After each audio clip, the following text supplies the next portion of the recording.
আঞ্জাখন দেখিবলৈ ক'লা হ'লেও ইয়াৰ বনৌষধি গুণ হাজাৰটামান আছে।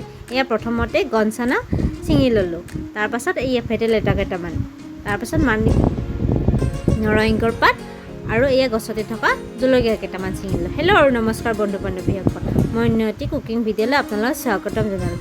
আজি মাগুৰ মাছৰ আঞ্জা এখন বনাব ওলাইছোঁ বনৌষধি থকা, আৰু ভাবিলোঁ আপোনালোকৰ লগতো শ্বেয়াৰ কৰোঁ। এয়া কাঁচকল এটা লৈ লৈছোঁ আৰু গনচানাখিনি সৰু সৰুকৈ কাটি লৈছোঁ। গনচানা আপোনালোকে কি বুলি কয় মই নাজানো বাৰু, আমাৰ ল'ৰাৰ অসমত গনচানা বুলি কয়। এতিয়া মই মিক্সি জাৰত নহৰু এটা দি আৰু জলকীয়া কেইটামান দি পিনে পিচি ল'লোঁ। লগতে মাগুৰ মাছখিনি সৰু সৰুকৈ কাটি নিমখ হালধিৰে সানি ল'লোঁ। এতিয়াহে প্ৰথম যুদ্ধখন আৰম্ভ হ'ব। মাগুৰ মাছ ভাজিবলৈ যে কিমান টান। মাছখিনি দি পিনে দৌৰ দি ঢাকন দি দিছোঁ।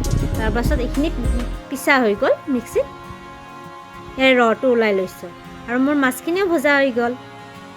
এই মাছ ভজা তেলতে মই পাঁচফোৰণ দি লৈছোঁ আৰু পিঁয়াজ অকণমান দি লৈছোঁ।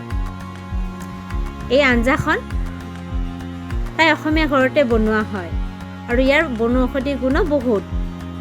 হিমগ্ল'বিন নোহোৱা হ'লে বা বিভিন্ন ধৰণৰ দুৰ্বলতা দেখা দিলে এই আঞ্জাখন প্ৰায় অসমীয়া ঘৰতে বনোৱা হয়।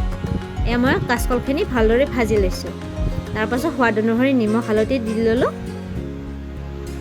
কাঁচকলখিনি ভজা হোৱাৰ পিছত